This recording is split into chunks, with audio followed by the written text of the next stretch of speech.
I think I think they put the title as choosing which husband to be buried next to him, and other cemetery issues. Maybe I should have titled it "Other Shalom Bias Issues." But I brought my helmet just in case. But you should know that a lot of these things are very so many different opinions and shittas and vague, because many of the halachas of burial are actually totally in Kabbalistic things, which we don't have necessarily a clear answer on. So therefore, we'll see there's a lot of wiggle room. But it's a very interesting topic, and we'll start from the beginning. The beginning starts like this. The first thing we have to understand, I'm not going to get into the mitzvah of Kvurim and Atayra and Bekarka and all that, that we're going to just take as for granted, that there's a mitzvah d'oraisa, possibly it's a d'oraisa, burial, and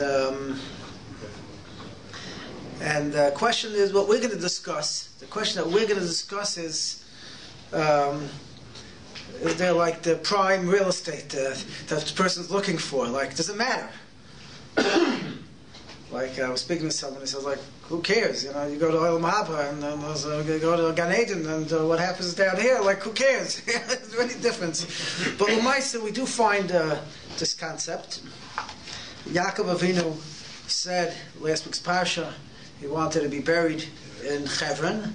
So his lashon was v'shachavti im avoisai. He should be buried with his fathers.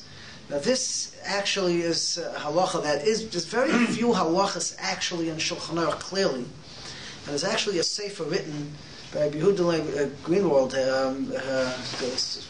Kolbe was originally written in the sefer Achlat Tzara.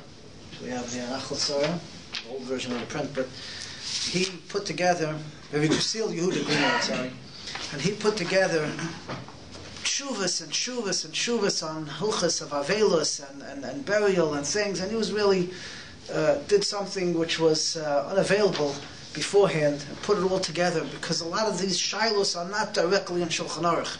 They're different shuvas. He did an unbelievable job. And in any case, but the question is where to be buried is really not, you really won't find much in Shulchan Aruch on it. But there is a halacha which is unfortunately very relevant and quite common, which we call pinoi hameis, where sometimes we have to remove the body and bring it to where you want to bring it to Eretz Yisrael, or for whatever reasons, and that's a sugya which I'm not going to get fully into, because it's a lot of halachas issues of removing the mace from the burial and moving him somewhere else. There's a lot of issues involved, but nonetheless there are heterim in certain circumstances to do it. And one of the things brought down is to remove it, to go to kivrei avosav. The Ramah brings it in Shulchan Aruch, that so there's a concept of bringing to the burial place of the family burial site. Now in the old days, in the old days, in the Zman HaGemara, there was they had kivrei of the mishpachas. You find in the Mishnayos and in the Gemaras there were lots where the families were buried together. That was called technically kivrei avosav.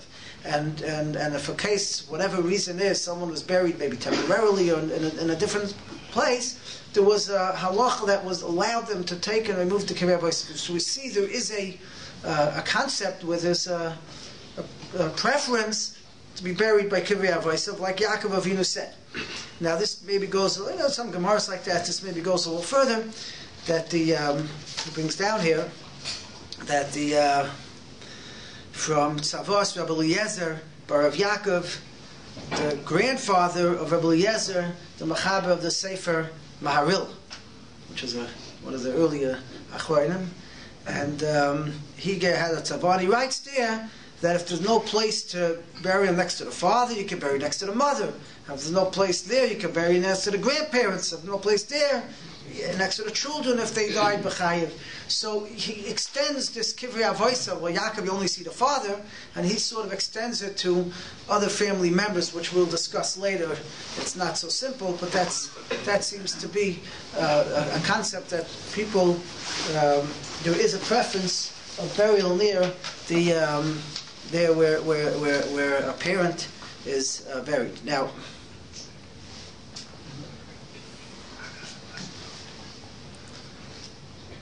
Rabbi says Yerushalmi, The Rishalmi says, takes a stronger lashon. The Rishalmi says,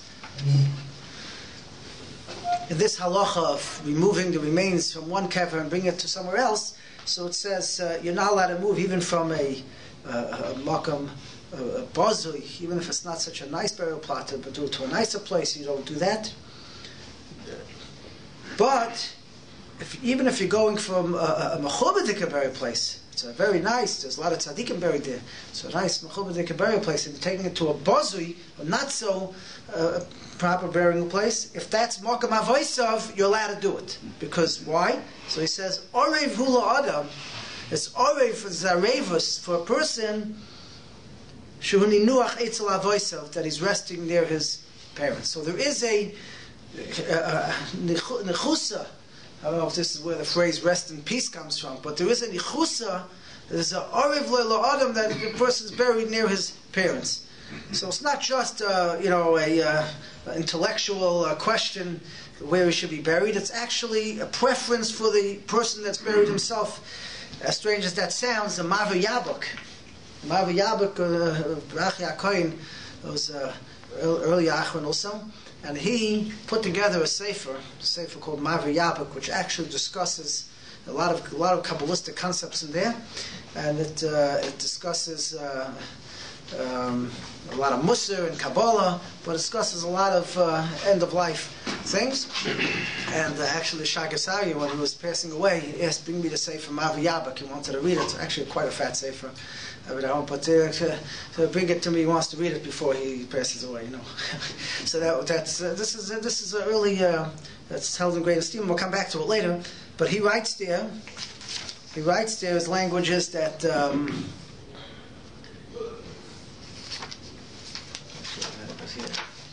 he writes that there is a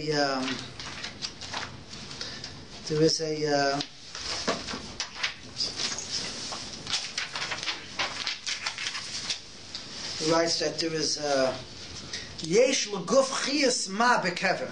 There is some life in the kever. That's what he writes. Going, and he explains, goes into his marach on it. He says there is some gather of a nefesh that's still down there in the kever. It's not just there's a nefesh there, and there's a chiyas ma. He says mizeh yuvan kevuras tzadikim. That's why we bury tzadikim. Zochas halachas. Tzadikim are buried next to tzadikim, and then there's next to mishpacha. That's where it comes from, and that's why ben aviv the nefesh ruach and neshama. He explains that there is a concept that there is a chiyas ma. He calls it. There's something in the middle. There's a nechusa that the person has when they buried it next to their in the kivei mishpacha. That's what he says. So this concept is clear. It's clear in the achronim. There's halachas, for example, going the other way. So the halacha, this halacha is actually in Shulchan Aruch. The ein koivim soinim zeh isel zeh. If you have two people, your neighbor in shul that you won't talk to, talk to everybody else, but not the guy next to you. So this guy that he's a soine, you're not allowed to bury next to each other because they're uncomfortable. They're uncomfortable if they're next to the person they hate. And there actually was a shiloh. Rather die than sit next to each other. So there's actually a Maisa that there was a person that his father was buried. There were two Maisas. One Maisa was the father was buried, on one plot, and then the other plot was saved for him, and then next to that plot was his enemy buried there. His long lost enemy that passed away already, and they come to bury him, and well, everybody knew there's a feud going on here. And the halacha ain't koivim soinim zeh isel zeh. What do you do? It's a shiloh. So Beislechem Yehuda says that you can't bury. Halacha shchonah you can't bury next to the soine. But if it's after 12 months, in other words, this guy passed away over 12 months ago, so that already it eases off, and there's a lot of halachas after 12 months, and then so you could bury there. and it has the same problem. A person wants to bury next to his wife, but next to his, or the wife next to him, and next to that is a person that they didn't get along with. So, these people cause problems even after death. So it's a real shaila, but there's Chuvas and Chassalazar and others that are strongly chaylik, and they say you can't do this because this is unfortunate halach and Shulchan Aruch. To be buried next to even a spouse or next to a father is not halach and Shulchan Aruch. It's not brought down. But ein koivim soim says halach and Shulchan Aruch, and therefore no, you have to find a different burial spot. Not halach and Shulchan Aruch, which is interesting. People think this is like the Shulchan Aruch is not brought. So even though there's definitely an Indian, but there are parameters. But we see this concept that there is a chiyas ma, and they're uncomfortable. They're uncomfortable next to someone who they haven't gotten along with. And tzaddikim ein koivim mishar mit halacha, ein koivim mishar meitzel tzaddikim. You can't bury a rasha next to a tzaddik, and for that reason. This is a very complex halacha, but it's also in Shulchan Aruch. It's also in Shulchan Aruch, and sometimes you can even remove the remains if it's a rasha next to a tzaddik. That's halacha. So you find these things if a person, what? Who gets moved? The rasha. Well, whoever's buried second usually. So they could give a whole share on that. What's called a rasha, what's called a tzaddik, what are the parameters of that. But they didn't have reserved plots in those days. Reserved plots, you knew ahead of time where you. Not everybody do. No, not always. Even today, people don't know. Not everybody buys a plot, and then they have to do the family scrambles around last minute. It's it's not so simple. And then even you buy a plot, you don't even know who's next to you until you get there. So, okay, these are shaylas that come up. I'm just bringing out the concept that there is a relevance to who a person is buried next to. Okay, so let's move on to more our sugya. So the question is, the first question we have to really delve into is,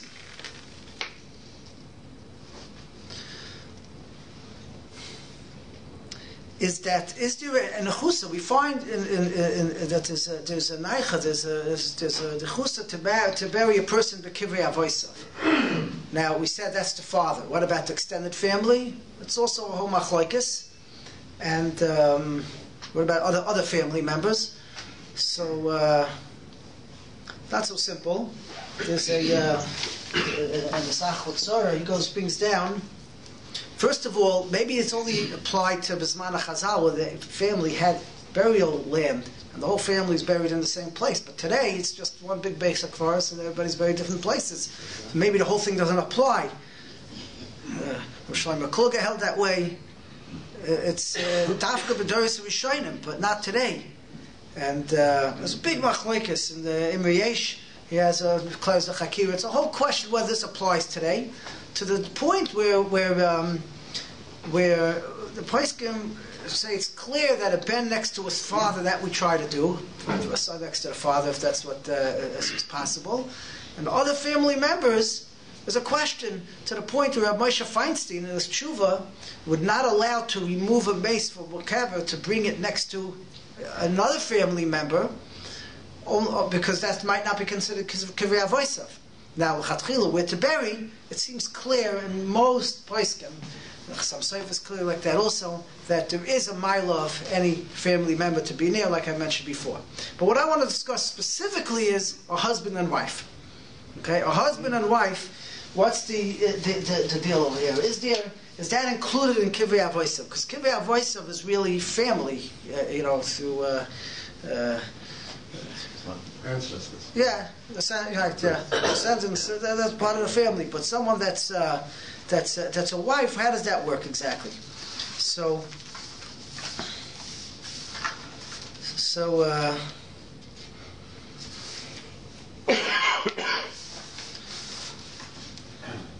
okay. So there's a.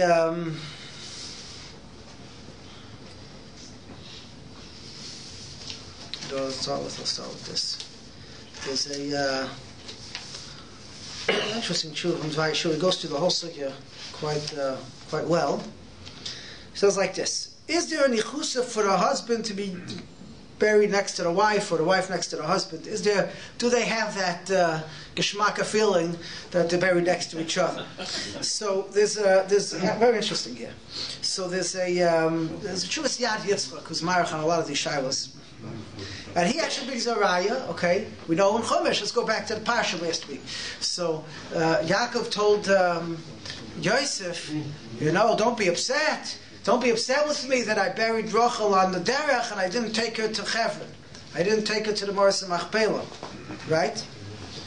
So he says, Yaakov Avinu, Hutzruchlis Natzel Lefnei Yosef Benoi, had to sort of, excuse himself that he didn't bury Rachel together with him in the Moras Machpelah.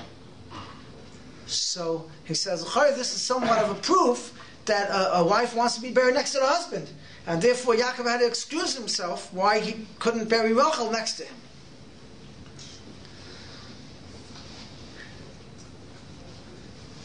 Now, others argue that there's nothing to do with it. That was a different question. If you look in the Ramban, that was a question of being buried in the Moras Machpelah. It wasn't, even if Yaakov wasn't there. That was a different question. The question was that he left her there in the Alei Maderech and he didn't take her to the Moras Machpelah, which was a much better burial plot. Maybe that was the issue. It was nothing to do with being buried next to Yaakov, maybe. But Lamaisa, and others argue like that, but Lamaisa, there's the Chuvas Zera Emes actually brings that the pasuk says back then when Yaakov first met Rachel, it says Vayisas Koil Vayefk. So the Medrash says, why did he cry? Because he saw that he's not nechneses imoy lekvura, that they're not going to be buried together.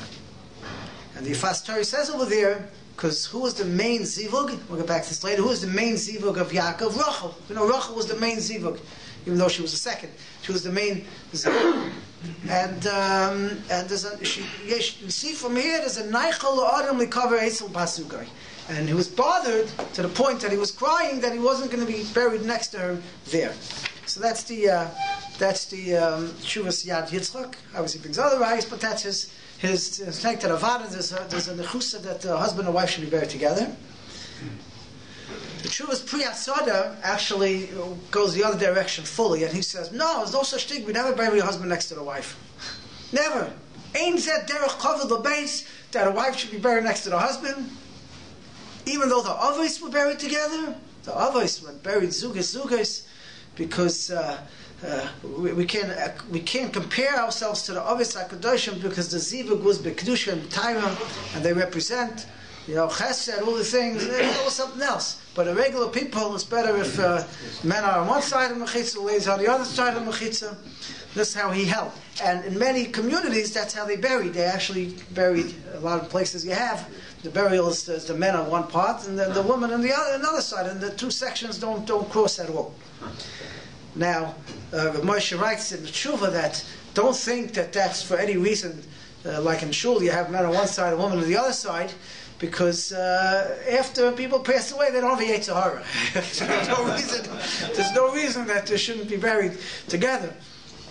So why they do it separate is very simple. Why they do it separate, because the burying together causes a lot of complexities. It speaks to any manager of a basic chorus, and especially in those days, and you have it today also, where there's a very serious space issue. Now, you have people that could be buried next to each other, people that can't be buried next to each other. For example, the minig is that they bury many basic chorus, a man and his wife, and then a lady and then a man. And then a man and his wife, and then a lady, then a man, because you don't want to have someone else's wife buried next to someone. Now, we'll get back to that if that's a question. But you can imagine what would happen. Someone told me he has this issue, that, the wife, for some reason, wasn't buried next to the husband. Just a different country, it didn't work. Yeah. People get divorced, all kinds of issues. Anyways, it happens that there's an empty burial plot. Now, who are you going to bury over there? You got to bury a single man, but then next to it is buried a woman. So the logistics could be quite confusing and tight, and you want to cover every inch, so to say.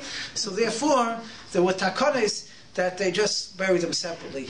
And then it doesn't matter where you bury anyone, you can just bury all the men there, all the ladies there, and that takes care of the space issue. Sometimes they do rows by rows, and then they try to match up the woman, husband with the wife in the next row, Obviously, if you don't match it up, it's nishkafeluch, it's a different row, it doesn't look so bad. So that's ways to get out of it. But the Pri Asana was taking the opinion that no, it's a real thing, that you don't bury it, even a wife next to a husband, they're buried separately. And that was his opinion. Halacha l'maisa, we don't really go like that. But, interesting enough, this question of another woman being buried next to someone else is Rabbi Moshe Scheiner says is such a strong kapeda that you would even remove the body after it was buried. That's what he says, which was very interesting because in the Kolboy that he brings down from the Imre Eish that such a story happened where they buried someone else's wife next to a Talmud Chacham, and the family went crazy. How could you bury next to this big Talmud Chacham, the family of the Talmud Chacham, this woman? It's not nice. And his Imre Eish said, there's no such halacha that you can't bury a woman next to a man. There's no such thing. It doesn't matter. But if you're worried, so then just build a small little, like a little fence around the kever. That's what they do many times to get out of these issues. So, but he held there's no halachic issue whatsoever of burying any woman next to any man. There's no such thing, b'chlal klal. And many poskim seem to go like that. The Rabbi Moshe Scheiner says that hayois the minig today is that we're makbid in many places. Therefore, it is a bezayin, and care should be taken care of. That's another issue. The question is during Mila of burying a husband and a wife together at all. So the Yad Yisrael says there's a nechusa, and maybe it's even as strong as burying next to a parent. This is our question in Shulchan Aruch. Almost Shulchan Aruch says the father says she should be buried next to me, and the husband says she should be buried next to me. Machlokes family Shiloh where she should be buried, and it's machlokes. The first shita is buried next to the father, and the second shita is buried next to the Baal. It's machlokes in Shulchan Aruch. So the next halacha is the father says, don't bury next to me. And the husband says, don't bury next to me. The halacha is he bury next to the husband, because he has a chiyuv l'kayfer. He has a chiyuv to bury him. But, But upon him, it seems to be there is a nichusa that a woman should be buried next to the husband should be buried next to the woman. And as I state lahedya in the Mavi Yabuk that we mentioned, that's what we Mavi Yabuk that I mentioned earlier. I'm going to read with that paper. So he speaks that out lahedya. That there we go. He speaks it out lahedya. Now we're going to come back to this because we'll see it in a minute. But he says that there's a nichusa. There's a nichusa for Isha to be buried next to her husband. Oh, so now the question comes like this, which was the topic of our shir. We'll go right into it now.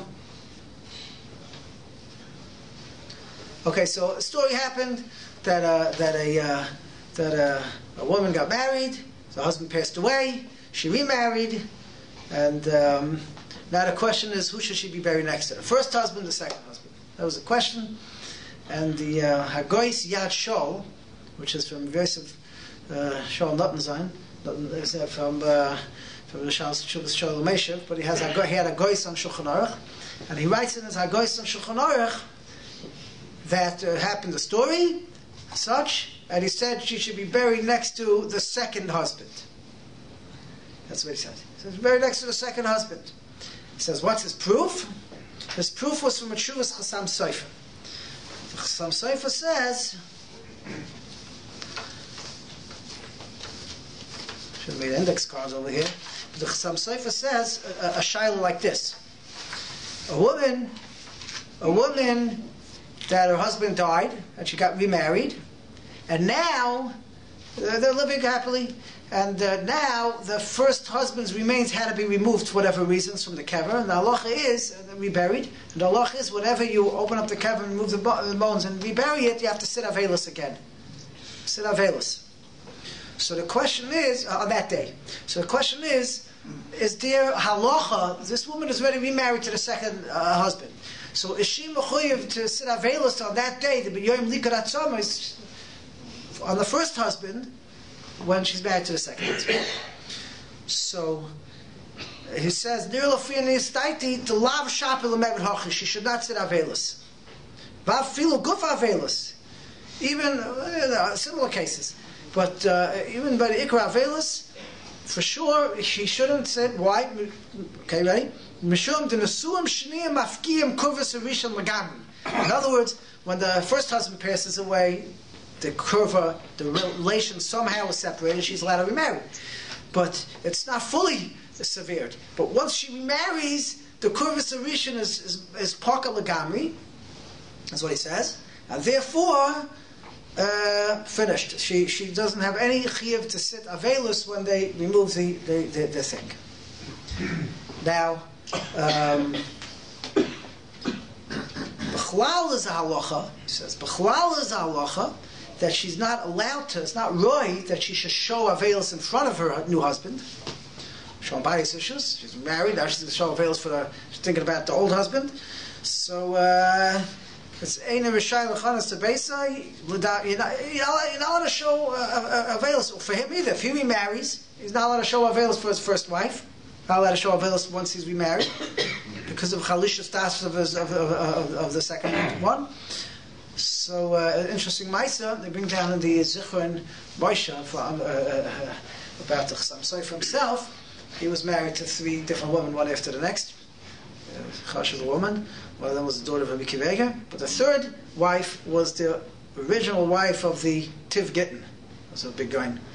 And he once walked into the room, it was the yahrzeit of the Tiv Gittin, and he saw she was lighting a yahrzeit candle. And the Lashon is Nisra Lachurav, he jumped back.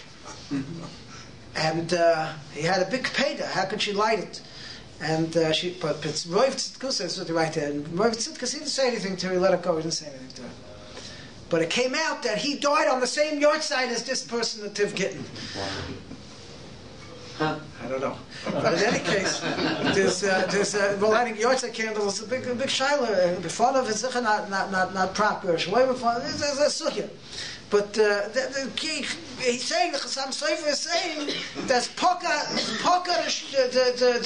the korva, and therefore there's no avelus. Says the Yad Shol that Mamela Huadin, that now the first husband died, right? And now she remarried, that's by the second husband. So she should be married next to the second husband because it was Pakad Akurva, the first husband. This is the first svara he says. Then he says another svara. Wait for this one. And my helmet's on, but wait till the end of the shir before he throws any rocks. It says, the Rabbi Yosef Shol, he says, it says in Sefer HaNitzachin, Sefer HaNitzachin, there's an earlier Sefer also written by Rav Yom Tov Lipman, and he wrote it actually against the Christians, the Sefer HaNitzachin. All the arguments of the Christians, a very fascinating Sefer. And in that Sefer, it's also written, I think, in the 1400s earlier. So in that Sefer, he writes there, put it somewhere. He writes there that the question is, the Tchias HaMeisim, who, famous question, who is she married to? They all get up, lost his love, everybody gets up. Who did she go to, the first husband or the second husband? No, everybody gets up. What? Everybody gets up. So you can go back to the original both sides. So what do you do? What do you do? First husband, second husband. So Sefer HaNitzachin says, like this, he says, he's talking about Tchias HaMeisim. Once he gets with the Christians, he's talking about Tchias HaMeisim there. So he writes that Vadai Mishoy Noshim Rabim, he had a lot of wives. Kula Royce, I'd say, there's no problem. Cherem Ben Gershom is over, a person can have many wives. The man is okay, he can have many wives. Today we have a Cherem Ben Gershom, right? Person for burial also, a person is buried and he has a few wives. The Orchaim HaKodesh is kever, you have two of his wives buried there next to him. There's no Cherem Ben Gershom, Achav Misa. There's no problem. Couldn't they be enemies with each other though? Oh, so he says that's not a problem. The problem is the woman, right? A woman can't have two husbands. So Isha Shohela Noshim Rabim Yirali Shatishar Eitzel Achrein. Why? For the same reason. Kemisas Baila Harishim Doimel Gerishim Right? Just like a woman who gets divorced and remarries someone else, and then she gets divorced from the second person, can't go back and marry the first husband again after divorce. So too he wants to say to Achar Misa that, and then he comes back to Tchias HaMeisim, and she was married to someone else, so you can't go back to the first one, so Tchias HaMeisim is going to stay by the second one. So that's what the Sefer Baal Nitzachon says. So Dr. Birson Shaw, well, we got two proofs here that she stays next to the second husband. That's if it's a divorce, but if it's a widow, then there's no get. Right, but he's saying, he wants to say... No. He's talking about she died. Misa Spilo Harishon Doim B'Legevishin. He says, yeah, that's what he wants to say. Yeah. So that's the Sefer Baal Nitzachon. Now, we'll get back to this. Hang on there. But, I want to say it's like this. That...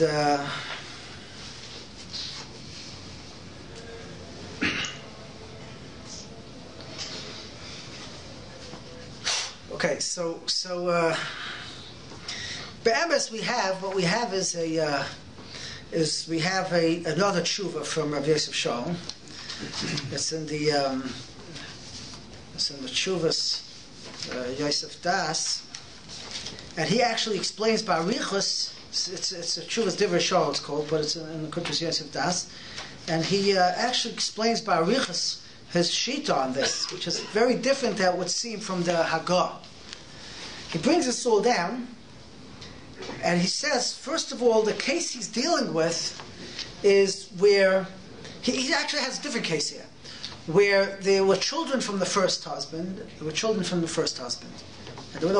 the second.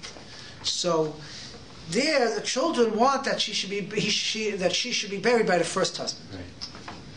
So there he says, and the minhag is to bury next to the first husband. Buried by the first husband. Not like he seems to say that. He was buried by his first husband. So he says, he brings down that they asked the Chevra Kadisha, what's the minhag over here? And he says, the minhag is by the first husband. So, and the Rav there says he doesn't know the reason why they do that. So, he said like this. So he says, Avad, if there's children from the first husband, you got to be buried by the first husband. Why? Because we know the halacha is that a kohen that marries a lady, the lady could eat truma. She becomes like a kohen. She's married to the kohen. She's allowed to eat truma. Then he passes away. What's the halacha? So if there's no children, she returns the Beis Aviyah, and she can't eat truma anymore. But if there are children, she could still eat truma. She's still sort of attached because of the children. And he says, based on that, there's a svara that if there's children there, she's still connected to the first husband, and she should be buried next to the first husband. But if she gets married again, she would stop eating truma. Yeah, that's a good question. If she marries Yisrael now, she won't eat truma. Yeah, that's a good question. Yeah. One of the children, do they have to be male? What? Do they have to be male, one of the children? No, they don't have to be male. They don't have to be male. No. So that's what he wants to say. Now, he says, so he gets into this question here. Not so much time here, so let's see. So he gets into this question here, and he brings down the Sefer Nitzachon that says that after Tchias HaMeisim she goes to the second one. And he says, Gam Dvarav Lo Nehirin. How does he know this? Like you were saying, how do you know to compare a Misa to a get? There's no such thing. She can't go back to the first husband. Tzorchi and Gadol. Tzorchi and Gadol. And then he says, so B'zeh Niul Afinis Taiti, he says, L'maisa, and he brings a Chassam Sofer also. Interesting, he says, it was the yard side of his Chassam Sofer, so we decided to learn Shuvas Chassam Sofer, and he saw this Shuvah that says that first, after she remarries, the first, she's not related to the first husband anymore, she shouldn't sit Avelis on him. And he says, Avadi Dino Yemes, but you can't compare it to here. And therefore he says, he doesn't know. And therefore, he says, in case where there's children for the first one, and they want she should be buried there, she should be buried by the first one. And if not, then then he seems to say that she should be buried by the second husband, like he said in Hagoy Sat Jul. Now, in Hagoy Sat Jul, there it's talking, another interesting point to bear in mind, where the second husband was still alive, and she died first. So there's a stronger svar that she'd be buried by the second one, because he's the one that's chayiv b'kvurasa. He's the one that's chayiv to bury her. He has to pay, spend the money and bury her. So therefore, if he's chayiv to bury her, he says he should spend the money and bury her next to the first husband. That doesn't make sense. So therefore, he has a right to bury her next to him. That's the added svara here. But he's of the opinion, even though he's not sure, he's of the opinion that the svara is she should be buried next to the second one, based on the Balit Sachen and the Chasam Seifer, even though he's not sure. But if there's children to the first one, you bury next to the first. That seems to be the shita of Rav Yosef Shaul. Now, the Zera Emes, which is an earlier Sephardi Pesach, he has a tshuva, and he says very interesting tshuva, and we're going to delve into it a little bit. See how much time we have. What do I do with it again? But he says that who should she be buried next to? The same Shiloh.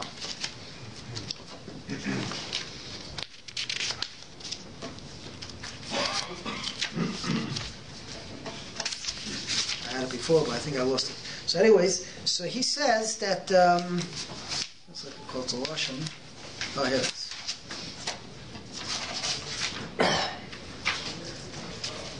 It says like this, that Va'an va'oiber, the Shal is brought to him, and he says, I'll say like this. It's Yedua that a person can have a few zivukim. So the first husband, the Gemara says, "Kan b'ziv grishin, kan b'ziv gachur." So who's the real husband? Okay. Well, the real husband, please stand up. So he says that the ziv grishin is it's brought down. It's been called a zoyer. That the ziv grishin is bas zugay, and not the second one. So he says, well, it's not necessarily true. Yaakov and Rachel was the real zivug, and the first one was not. So he says it's not 100% true. Who's called the Rishon Achron? It doesn't have to be necessarily chronological order. The point is, there's a zivug Rishon, and there's a zivug Sheni. And who's the Rishon, who's the Sheni, it's hard for us to figure out. So he brings rayas on that. He brings rayas that sometimes, as Zoya says, that the first one is around just to fill in, as a fill-in until the second one's ready. And sometimes the first one's the main one, and not the second one. It's the opening act. So the opening act. So he says, it's hard to know which one to do. Now, he brings another Zoya, which we're going to get to soon. So he brings the Rav Maver Yabuk, as we mentioned earlier. The Maver Yabuk, who is a big player in these Inyanim, and he writes clearly that you bury next to the first one. And the reason he gives, one of the reasons he gives, is because Tchias HaMeisim, she goes back to the first husband. Here we had the Sefer Nitzachim saying Tchias HaMeisim, she goes back to second, because the technical halachic reason that she can't go back to the first one, she was married to a second. And but the Maver Yabuk says she goes back to the first husband. The Isha the Isnavis Latrain, the Bahu Alma Hadra Lekadma. Al Dvar Ein Isha Kareses Bris Al Misha Sekli, Von Varvios, the Toivel Isha to be buried after the Bailo Harisha. They the Leslie Naiche Ela Imoy. That's the Nechusa. Now he takes this and he says, not so simple. That'd be nice if we know that she's the Ben Zugay. But if we don't know, and so maybe the second one, worked out better. The first one wasn't really the Ben Zugay. So he says you can't give a clarity in this issue. So it's not to Zera Emes that what you do is like this. She has a choice. If she leaves herself, who she's buried next to, that for sure goes. If she decides she's happy next to this fellow, that's who she gets buried next to. She wants to be next to that fellow, that's who she gets buried next to. That's the deciding factor, and most of the places can agree with this. If we don't know what she wants, so he says, if there's children by the first one, bury next to the first one. Now, the reason why children make a big difference for another reason, because they also want to be buried next to their parents. So if you bury her next to the one that doesn't have children, and the children of the first one want to be buried next to both of them, they can't anymore. So there's a svara to let them be buried together. The children should be buried next to them. That has a validity in halacha. So if there's children by one and not the other, so then there's a svara to be buried next to one with children. That also makes a stronger zivig in a way. So that's a svara. But if they're equal, all players are equal, he says we can't know. So therefore, we're choishish for a mavi yabuk, and you bury next to the first one. When all stakes are equal, and we have no indication from the person themselves who, so then you bury next to the first one. What's the rationale for that? Why is The it- mavi yabuk holds that it goes back to the first one. Now the question would be, what would be a husband that had two wives? Which one does he get buried next to? Because that's not muchach, it's totally in the same shaila. Because he can have both. There's children from both. And his children from both. So that the question is that the same thing? You go back to the first wife or not? The minig seems to be, before we take it a little further, I'm running out of time here, but the minig seems to be that when all stakes are equal, we don't know, we tend to go with the first one unless we have a reason to do otherwise. Maybe she's married to the first one for 1 year, the second one for 50 years, maybe that would be a reason different. You have to make the stakes. In the whole Shakla V'Tarya here, there's a very interesting Zohar, which I'm not sure if I should get into, but I'll mention it. It's just so fascinating. What? You're in enough trouble already. I'm in enough trouble already. Whatever I say now is not going to matter. Actually, the Chidor says that person shouldn't say over the Zohar. So I don't know. He says like this. He says there's a tshuva from Chaim V'Sholem from Chaim Pelagi. From Chaim Pelagi that's Marach on this. Is actually Marach on this Shaila. And the Zohar says like this, that he brings it down to Zera Emes. So find this tshuva. It's a very relevant tshuva. So the tshuva says like this, that when we know the Torah says you're allowed to marry, a woman's husband passed away, she's allowed to get remarried, right? But the Zohar says not so fast, because the ruach of the Rishon is mekashkesh ba. The ruach of the kadma, the first one, is mekashkesh ba. My time's up here, and doesn't allow the second one, to have such a happy marriage. He gets in the way. He sticks his nose in. There's fascinating mice on that one. But That may not be a Zohar, that may be reality. I can't find the tshuva. Maybe it's a simon here. So anyway, so he says like this. So he says. So the Zohar seems to say that if you wait 12 months, it goes away. But it's a sakonis mavis. It's a sakonis mavis to the second husband. So. It gets into the whole sugi of chalitza. There's a Shlomo Alkabitz and the Sharishi Shai that speaks about this is the reason why chalitza helps, it takes away the ruach. There's a whole thing there. But anyways, he says it's such a thing. So he says, so someone asks a Shaila, is he allowed to marry this woman? She's an almana, and the Zohar says not to marry. So he says, first of all, we know there's a rule, the Torah says an almana can remarry. It says in the Torah Shabbat that the Amora can remarry, so it has to be Darchei Dachanoim. It's impossible. You can't say that there's a problem. I said someone's Samech on that, there's no issue whatsoever. That's the first thing. Then he says, according to the Zohar, according to most interpretations of the Zohar, after 12 months, it's not an issue. Okay, that's if you wait 12 months. It's not an issue. Then he says, I'm just out of time, so I'm just a little quick. Then he says a few fascinating things. He says, but there are eitzes a person could do to get out of this problem. There are eitzes a person could do. A person wants to get out of it, there's certain eitzes. First of all, and he brings this from Eev, he did this, that you, if they have children from the first, their children from the first husband, so if you help the children, you raise them, you're involved with them, you help them out, so you're doing the shlichus of the first one, and he davens for you b'shamayim, and he's happy with it, so that just takes care of the problem. And then he says, there's another eitzah, which you also found over there, which is that you get 10 people to daven for you, that the zivug should be Orla Yafa, and he says, and that also relieves, quiets the issue. But he says, L'maisa, he ends the tshuva,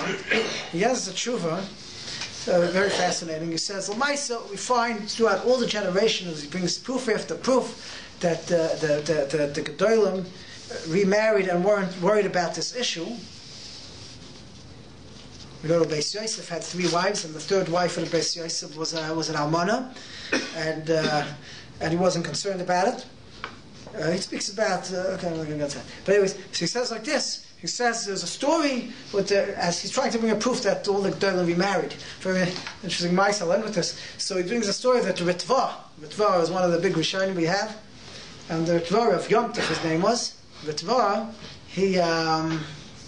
He wanted to remarry or something, so he sent a letter to a woman that he wanted to marry, a lady, a chashuv lady, and he asked her for her hand in marriage.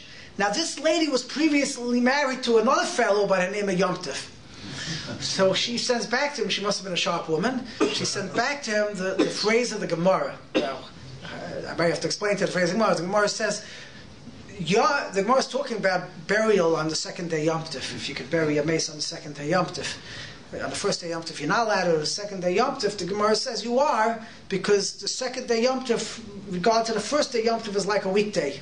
So the Lashon Gemara. So we send back to her, she sends back to him, Yom Tov Sheni, in other words you, L'gabi Yom Tov Rishon, K'chol Shavir Abanin. You're not fit to, you're like a weekday. and you find in the Gemara, okay, I'm finished. You find in the Gemara such a thing with Rebbe and Rabbi Elazar Rav Shimon that she didn't want to remarry to Rebbe because he says my first husband was greater. So you find this concept that they were makbid to keep up someone was married to a Talmud Chacham to try to keep that up and not marry someone a lower darga. But he says to marry someone, if you married someone less of a Talmud Chacham, marry bigger Talmud Chacham, sure no issue. But anyways, he says that halacha l'maisa, it's no question that it's 100% mutter. But this somehow gets into the discussion if this shows that the first one is the ikar or not. But halacha l'maisa, it goes based on who she wants to, and if not, usually the minig is the first one, but there are other shitas.